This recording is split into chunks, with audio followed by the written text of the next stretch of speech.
So we are going to discuss pseudomembranous enterocolitis.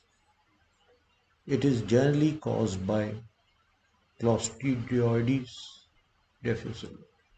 It was previously known as Clostridium difficile. Pseudomembranous enterocolitis is also known as antibiotic associated colitis. There is disruption of the normal colonic microbial flora by antibiotics, which allows C. diff overgrowth. So there is overgrowth of the C. diff, briefly known as Clostridium Clostridioides difficile, is briefly pronounced as C. diff. Almost any antibiotic may be responsible to cause pseudomembranous enterocolitis. But the most important determinant of the disease are the frequency of use of various antibiotics and their effect on colonic microbiota. Now, toxins A and toxins B produced by C. diff modified the host regulatory GTPases, leading to disruption of the epithelial cytoskeleton, tight junctions, barrier loss, cytokine release, and apoptosis. Condition allowing overgrowth of the organism also predisposed to its development, like gastrointestinal surgery, ischemia, shock, burns. So overgrowth of C. diff produces two toxins which have both cytotoxic and enterotoxic effect on the colonic mucosa. This is the nutshell of that. Patients develop fever, abdominal pain, and diarrhea. Regarding the morphology, the surface epithelium is denuded. The superficial lamina propria has dense infiltration by neutrophils. So there is dense infiltration by neutrophils in the superficial lamina propria. A few fibrin thrombi are also seen within the capillaries. Pseudomembranes are composed of an adherent layer of inflammatory cells, and debris are not specific but may be present in ischemia or necrotizing inflammations. So pseudomembranes, they can be seen with ischemia and necrotizing inflammation, but the specific feature of pseudomembranous colitis or pseudomembranous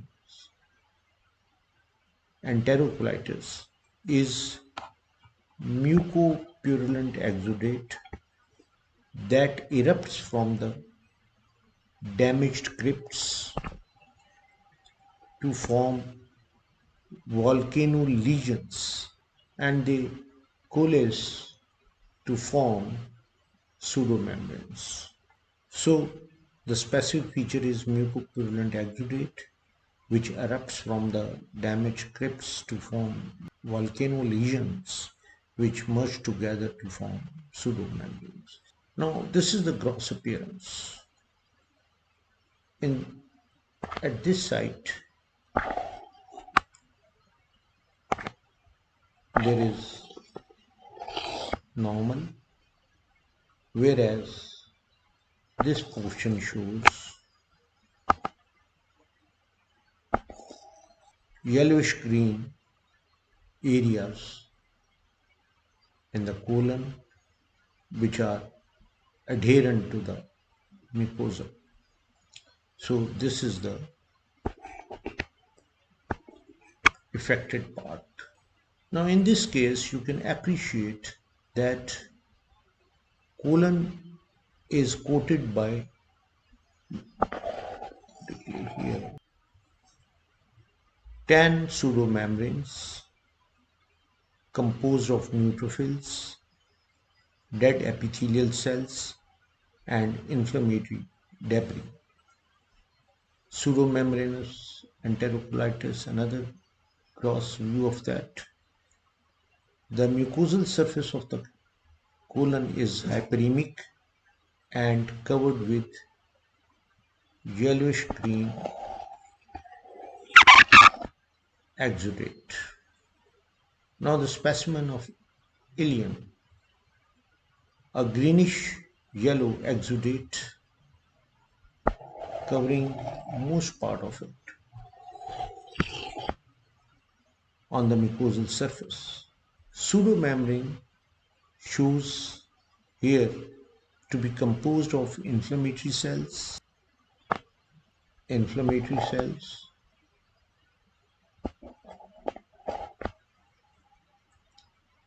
necrotic epithelium, and mucus in which the overgrowth of microorganism takes place. However, in this picture or in this microphotograph, the underlying mucosa is still intact, but it contains congested blood vessels. Now, in this photograph, there is histology which shows that surface is faded away.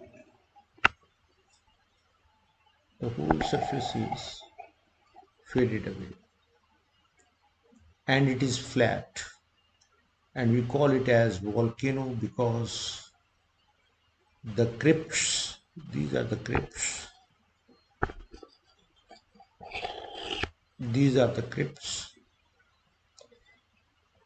which are sending out the material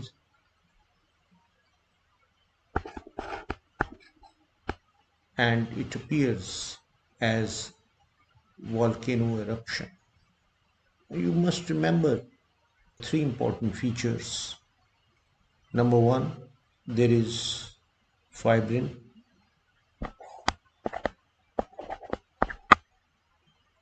mucus, and inflammatory cells, which are mainly neutrophils. Higher magnification, mainly neutrophils are present, which are numerous. Now this is a very important photograph showing the volcano lesions, and the pseudomembrane is composed of degenerating epithelial cells, neutrophils, and fibrin, which are coming out or eruption from the distended crypts filled with similar material along with varying degree of mucosal necrosis. These are the distended colonic crypts, and this shows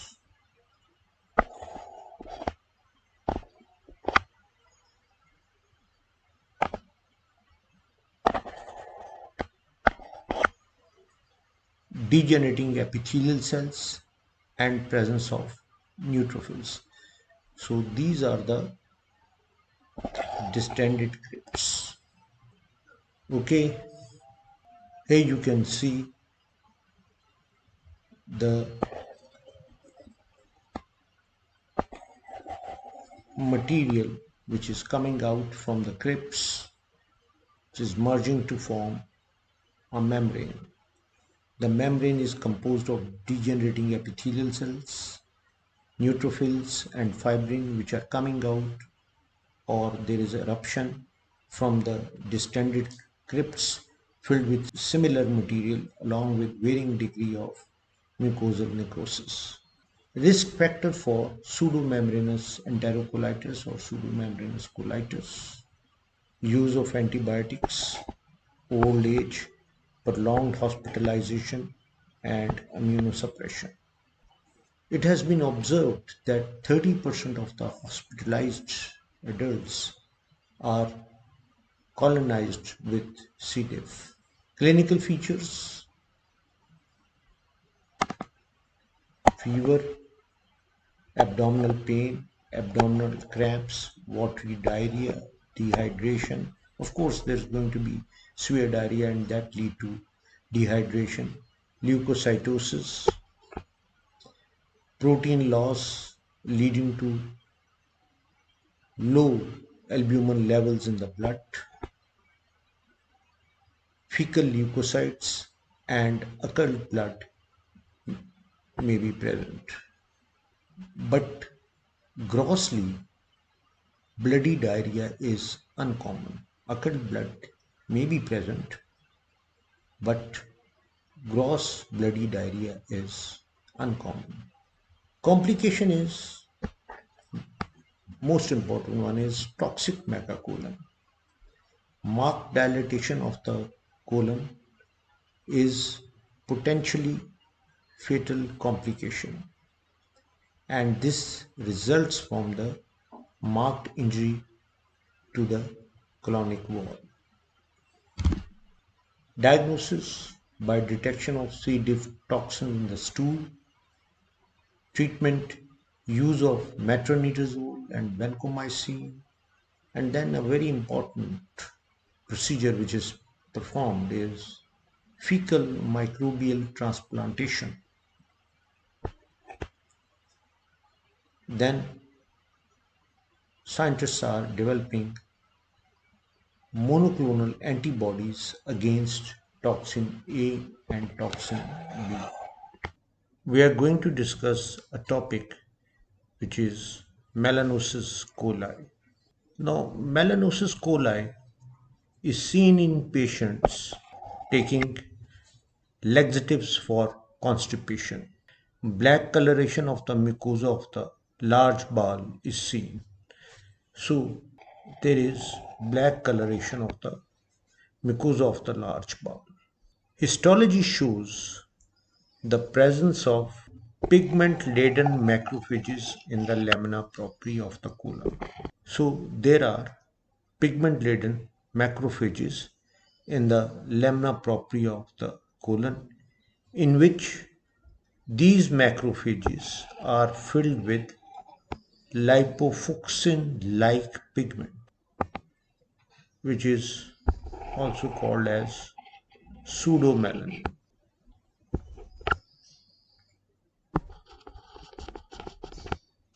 Pseudomelanin are found in the lamina propria. If they are numerous, the mucosa gets a brown to black color. Macrophages containing lipofucsin-like pigment called pseudomelanin are found in the lamina propria, and if they are numerous, the mucosa of the intestine gets a brown to black color.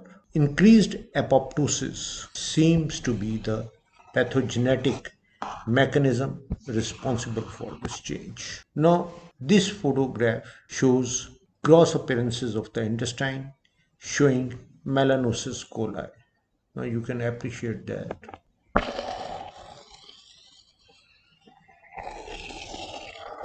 There is dark brown coloration which sharply begins at the level of the ileocecal valve. Histological features: you can well appreciate lipofunctin-like material called pseudomelanin present in the lamina propria. Again, macrophages containing lipofunctin-like material which is present in the lamina propria. So, and when they collect together, there is dark brown to black appearance of the area. Then we come to the polyps of the intestine. Very important topic from your examination point of view. Polyps of intestine, most common site of polyps is the colon and rectum. But these polyps can be seen in the esophagus, stomach, and small intestine. They may be sessile or may be pedunculated. Sessile polyps are without a stalk and begin as a small elevation of the mucosa.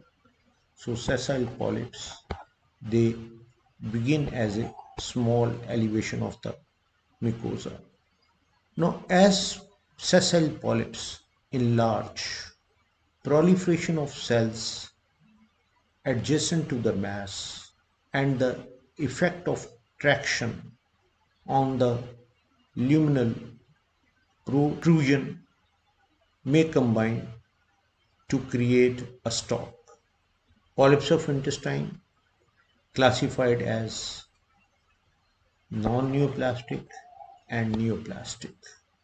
Most common neoplastic polyp is adenoma, which has potential to progress to cancer, and we'll discuss it with tumors of the intestine. Non-neoplastic polyps are inflammatory polyp, hematomatous polyps, and hyperplastic polyps. Inflammatory polyps, they form as part of solitary rectal ulcer syndrome. They form as part of the solitary rectal ulcer syndrome. Patient has a triad of symptoms, that is rectal bleeding, mucus discharge, and inflammatory lesions of the anterior rectal wall. There is impaired relaxation of the anorectal sphincter that leads to abrasion and ulceration of the overlying rectal mucosa. So there is impaired relaxation of the anorectal sphincter leading to abrasion and ulceration of the overlying rectal mucosa. An inflammatory polyp may be a result of chronic cycles of injury and healing. This polyp may entrap in the fecal stream, resulting in mucosal prolapse. So, mucosal prolapse can result. Histological features include inflammatory infiltrates, erosion, epithelial hyperplasia, and prolapse-induced lamina propria, fibromuscular hyperplasia. Hematomatous polyps, they are seen sporadically or as a components of genetically determined or acquired syndromes.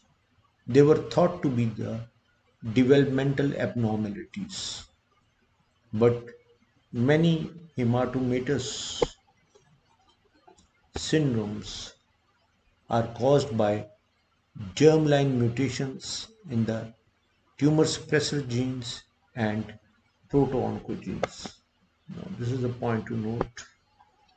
These hematomatous polyps were thought to be the developmental abnormalities, but now it is observed that hematomatous polyp syndromes are caused by germline mutations in tumor suppressor genes or proto-oncogenes. In these cases, there is an increased risk of carcinoma either within the polyp or other intestinal or extraintestinal sites. So risk of carcinoma is present within the polyp, other intestinal sites or extraintestinal sites. Such hematomatous polyp can be considered to be pre-malignant neoplastic lesions like adenomas. Now examples are juvenile polyps. Juvenile polyps, focal malformation of mucosal epithelium and lamina propria, seen in children less than 5 years of age. So usually the age is less than 5 years. May be sporadic or syndromic. Majority occurs in the rectum. So rectum is the main site and present with rectal bleeding or prolapse. In some cases, intussusception, intestinal obstruction, or polyp prolapse through the anal sphincter may occur.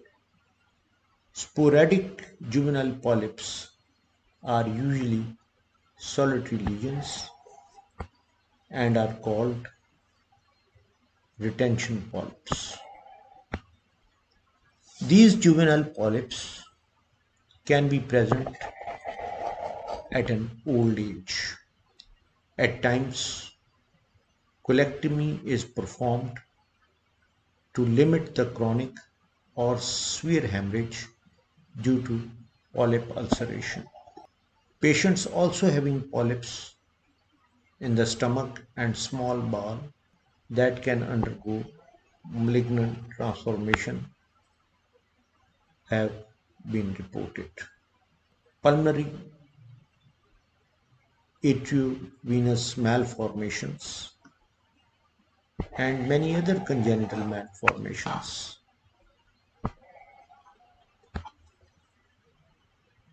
are extraintestinal manifestations of juvenile polyposis. Regarding the morphology of juvenile polyp, mostly less than 3 cm in diameter, they are pedunculated, smooth surface, reddish lesions having cystic spaces. Microscopic examination shows these cysts to be dilated glands filled with mucin and inflammatory debris. The rest of the polyp is composed of lamina propria containing reticulare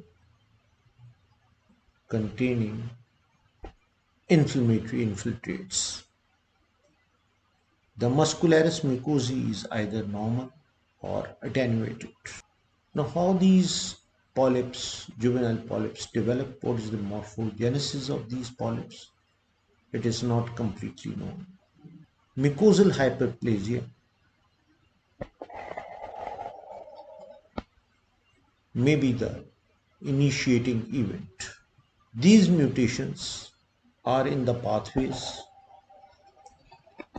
that regulate cellular growth, cause autosomal dominant juvenile polyposis. The commonest mutation is of SMAD4 gene or SMAD4 gene, which encodes a signaling intermediate in the TGF beta pathway. These patients often have both juvenile polyposis and hereditary hemorrhagic telangiectasia.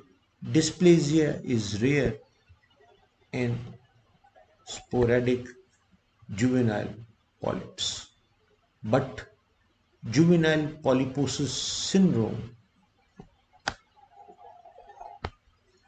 is associated with dysplasia both within the juvenile polyps and separate adenomas, and develop colonic adenocarcinoma by the age of 45 years in 30 to 50% of these patients. So dysplasia is rare in sporadic juvenile polyp, but when juvenile polyposis syndrome is associated with dysplasia, there is development of colonic adenocarcinoma by the age of 45 years in 30 to 50% of patients. Now, here is the gross appearance of juvenile rectal polyp, and you can appreciate those small cysts present here. And this is a histology showing cystically dilated glands present in the lamina propria, and you can appreciate this material, which is mucin, rather purplish in color. Now there is another syndrome, which is Peutz-Jeghers syndrome, rare autosomal dominant syndrome. Median age is 11 years. Present with multiple gastrointestinal hematomatous polyps and mucocutaneous hyperpigmentation, very important. Hematomatous polyps along with mucocutaneous hyperpigmentation.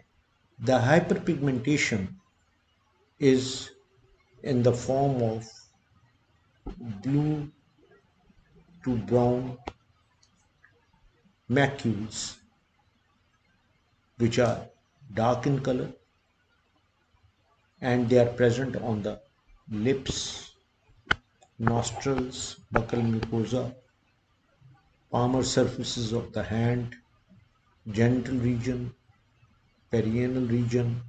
Peutz-Jeghers polyps can initiate intussusception and may be fatal. So these polyps may initiate intussusception, which may be fatal.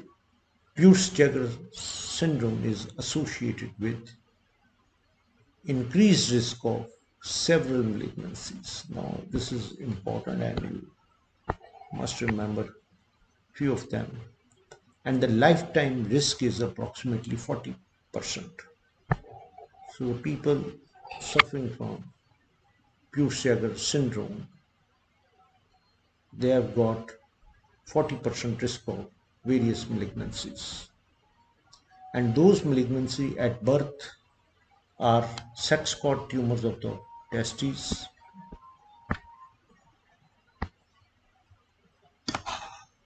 in the late childhood for gastric and intestinal, small intestinal cancers, and in the second and third decade of life there is a risk for colonic, pancreatic, breast, lung, ovarian, and uterine cancers. So Peutz-Jeghers syndrome, their patients have 40% lifetime risk of developing various malignancies, and Those malignancies are sex cord, tumors of the testes in late childhood, gastric and intestinal cancers, and in the second and third decade of life, carcinoma of the colon, pancreas, breast, lung, ovary, and uterus. Now, regarding the pathogenesis, there is germline heterozygous loss of function mutations in the gene, that is STK11, are present in about 50% of these individuals with familial Peutz-Jeghers syndrome and with sporadic Peutz-Jeghers syndrome. Now this gene, that is STK11, is a tumor suppressor gene which regulates AMP activated protein kinase, and that controls cell polarization and acts as a brake on the growth and anabolic metabolism. Morphology: the polyps are most common in the small intestine, but they can be seen in the stomach and colon, also in the bladder and lungs. Grossly, these polyps are large and pedunculated with a lobulated appearance. They have got a lobulated appearance and they are large and pedunculated. Microscopic features or microscopy: there is an arborizing network of connective tissue, smooth muscle, lamina propria, and glands lined by normal appearing intestinal epithelium. Now you can appreciate in this photograph showing the gross appearances of these polyps.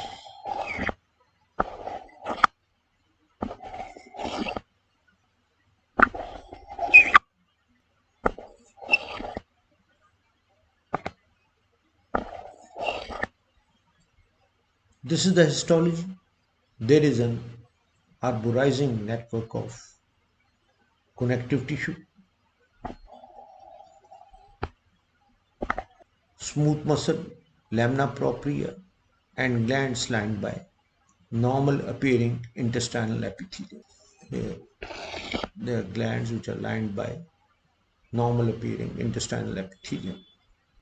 Now here I told you that there are polyps and there is hyperpigmentation, and you can see, rather you can appreciate hyperpigmentation on the lips and the palms of the hand in these photographs. Gowden syndrome: hematomatous polyps in the GIT which are associated with increased neoplasms of thyroid, breast, uterus and skin, caused by germline mutation in PTEN tumor suppressor gene, and PTEN encodes a phosphatase that acts as an inhibitor or signals from a number of tyrosine kinase receptors which favors apoptosis through the BAD and BCL2 pathways. Then Cronky-Canada syndrome: non-hereditary polyposis seen in people over 50 years of age, present with diarrhea, weight loss, abdominal pain and weakness. These hematomatous polyps are seen in the stomach, small intestine and colorectal region. Histology is very similar to that of juvenile polyps. Intervening non-polypoidal mucosa show crypt dilatation, edema, and inflammation in the lamina propria. Other features include nail atrophy or splitting of nails, hair loss, hypo and hyperpigmentation of the skin. Then hyperplastic polyps, benign epithelial proliferations, age is 60 to 7 years where they can be seen. Now they result from decreased epithelial cell turnover and delayed shedding of the surface epithelial cells, leading to a piling up of goblet cells and absorptive cells. Most important point is these hyperplastic polyps no malignant potential.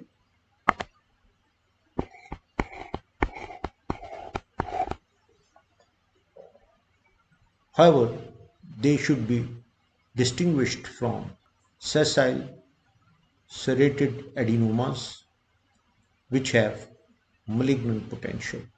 Morphology found in the left colon. Size is less than 5 mm in diameter. They are smooth, nodular protrusions of the mucosa, often on the crest of the mucosal folds. They may occur singly but may be multiple in the sigmoid colon and rectum.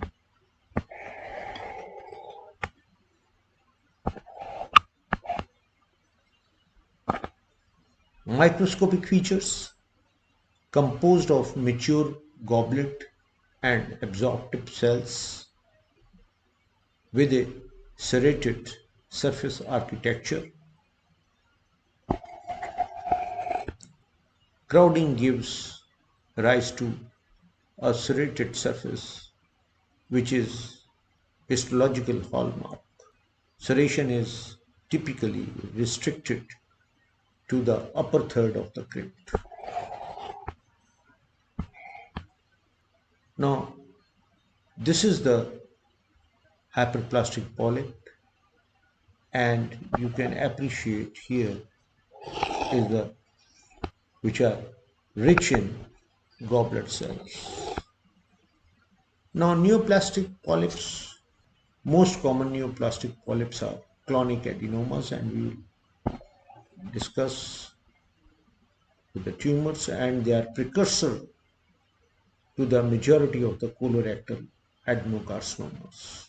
Any neoplastic mass lesion in the GI tract may produce a polyp.